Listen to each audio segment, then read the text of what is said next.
উপর গুলি করছে কেন? বই শক্তি সত্য পুলিশ বাহিনীদেরকে আওয়ামী লীগ বিএনপি নষ্ট করে দিছে। আমার খুব ইচ্ছা ছিল আমি পুরো বাংলাদেশের মধ্যে একটা প্রশাসন সম্মান করতাম, সে হইতেছে সেনাবাহিনী।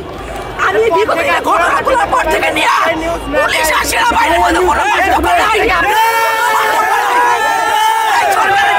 ছাত্রদের পাশে আছি, জনগণের পাশে আছি, কোনো দলের সাথে নেই। আমরা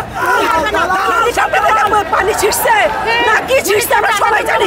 শুনেন আমি বলি, আমার খুব ইচ্ছা ছিল আমি পুরো বাংলাদেশের মধ্যে একটা প্রশাসন সম্মান করতাম, সে হইতেছে সেনাবাহিনী।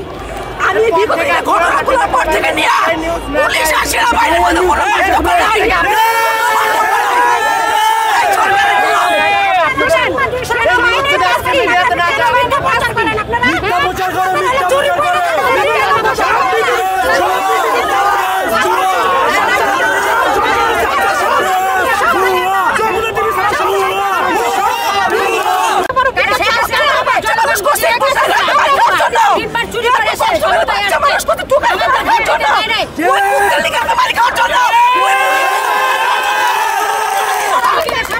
সরকারের মন্ত্রীরা বলছে যে পুলিশকে গুলি করার নির্দেশ দেওয়া হয়নি।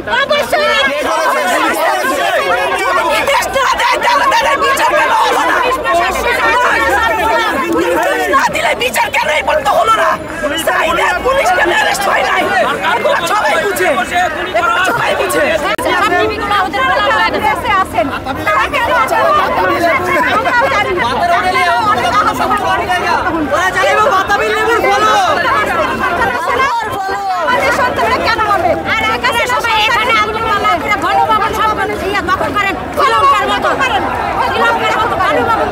আমি বলবো, আমি একজন মা, সেদিক থেকে প্রত্যেকটা ঘরে ঘরে যতগুলো মা আছে, যতগুলো বাবা আছে, সবার এখন রাজপথে নামা দরকার।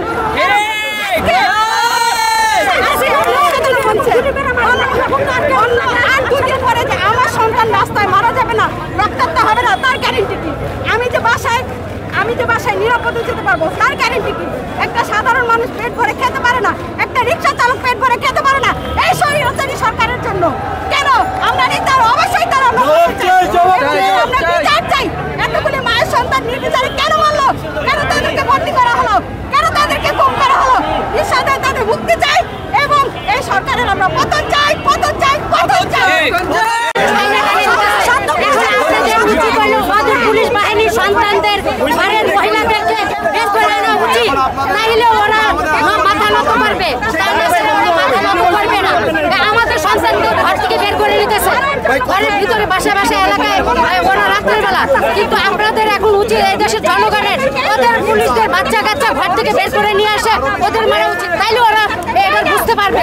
বাচ্চারা যেন কোনো আর রক্ত না ঝরে, এইটুকুই আমরা চাচ্ছি যে বাচ্চারা যেন সুস্থভাবে ঘরে ফিরে যায়, যেখানে যার যখন কোনো সমস্যা না হয়। শিক্ষার্থীরা তো যা চাচ্ছে, কোটা আন্দোলনের প্রথম সংস্কার করার জন্য তারা যে আন্দোলনে নেমেছে, তাদের যৌক্তিক আন্দোলন ছিল, তারা কোটা সংস্কার করতে চান। মেধাবী স্টুডেন্টগুলো সময় মতো তারা বিশেষ ক্যাডারে অংশগ্রহণ করতে পারে না, তারা মেধাবী হয়ে কোনো লাভ নেই।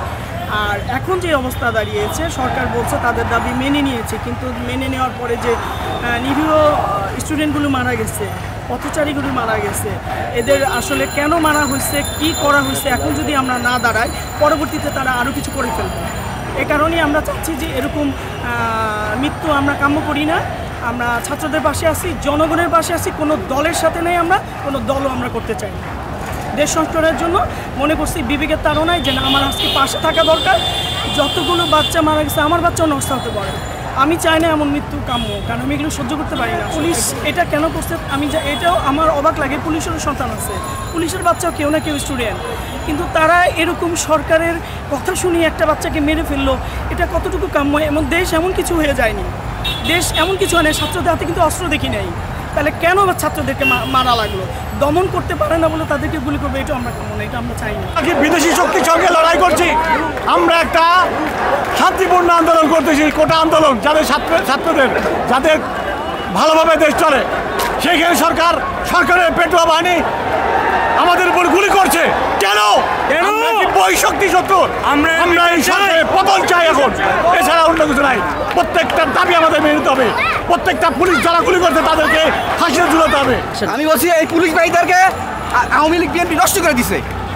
এই দুইটা দল নষ্ট করে দিছে। পুলিশ সাধারণ জনগণের পক্ষে থাকা উচিত এবং রাষ্ট্রের আইন শৃঙ্খলা রক্ষা থাকা উচিত ছিল। তাদেরকে আজকে অন্যায়ভাবে ব্যবহার করছে এই পুলিশ ভাইদেরকে। আজকে জনগণের সাথে পুলিশের একটা যুদ্ধভাব শুরু করে দিচ্ছে। এটা একটা কোন ধরনের রাষ্ট্রে বসবাস করি?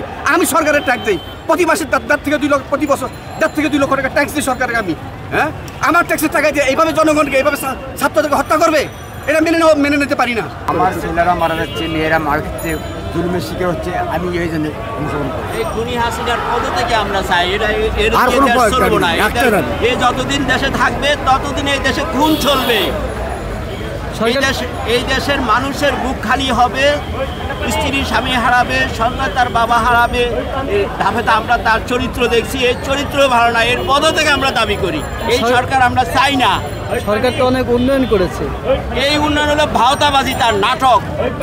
আসল উন্নত তার তো আমেরিকা নিয়ে সব পাহাড় বানছে টাকা, এগুলো তো তার নাটক। আজকে যে ছাত্র হত্যা হয়েছে, নিরস্ত্র ছাত্রদের হত্যা করছে এবং পথ শিশু, আবার দেখা গেছে যে অনেক বাসাবাড়িতেও এমনভাবে গুলি করছে যে বাসাবাড়ির ভিতর যে ছোট ছোট বাচ্চারা হত্যা হয়েছে।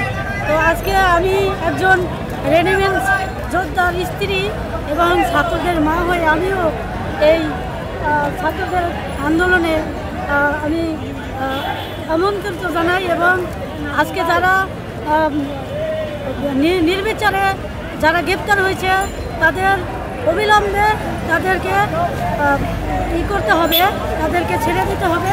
এবং আমি আমাদের বাংলাদেশে যে স্বৈরাচারী সরকার আছে তার অবিলম্বে পদত্যাগ চাই, যাতে একটা আবার সুষ্ঠু নির্বাচন দিয়ে, নিরপেক্ষ সুষ্ঠু নির্বাচন দিয়ে আবার একটা নতুন সরকার গঠন করা হোক, যাতে আমাদের এই বাংলাদেশটা মুক্ত হতে পারে এবং স্বাধীন পেতে পারে। আজকে হাজার হাজার ছাত্র হত্যা হয়েছে, গুম হয়েছে, অনেক গার্ডিয়ান তাদের আমরা ছাত্রদের খুঁজে পাচ্ছি না এবং জায়গা জায়গায় হসপিটালে ঘুরে ঘুরে তাদের লাশও পাওয়া যায় নাই। তো আজকে আমি একজন রেডিমেন্ট যোদ্ধার স্ত্রী হয়ে আমি বাসা থেকে বের হয়েছি, কারণ আমি আজকে বিগত দিন যাবৎ আমি ফেসবুক, ইউটিউব সংবাদে দেখে দেখে আমি ঘুমাতে পারি না, আমার চোখে কান্না চলে আসে।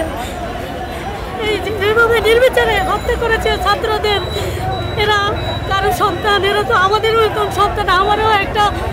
আমারও একটা ছেলে আছে, সেও বাংলাদেশ ন্যাশনাল ইনস্টিটিউটে পড়াশোনা করে। আমার সন্তানও তো হত্যা হইতে পারতো। তো আসলে আমি এই আন্দোলনকে সমর্থন জানাই যতক্ষণ পর্যন্ত আমাদের ছাত্ররা যারা আটক হয়েছে, গ্রেপ্তার হয়েছে নির্বিচারে, তাদেরকে সসম্মানের সহিত ছেড়ে দিতে হবে এবং যারা হত্যা হয়েছে তাদেরকে তাদের হত্যার বিচার চাই এবং স্বরাষ্ট্রমন্ত্রীর নির্দেশে নির্বিচারে নিরস্ত্র ছাত্রদের উপর হত্যা হয়েছে, গুলি হয়েছে, তার অবিলম্বে তার প্রত্যাহার চাই এবং পদত্যাগ চাই।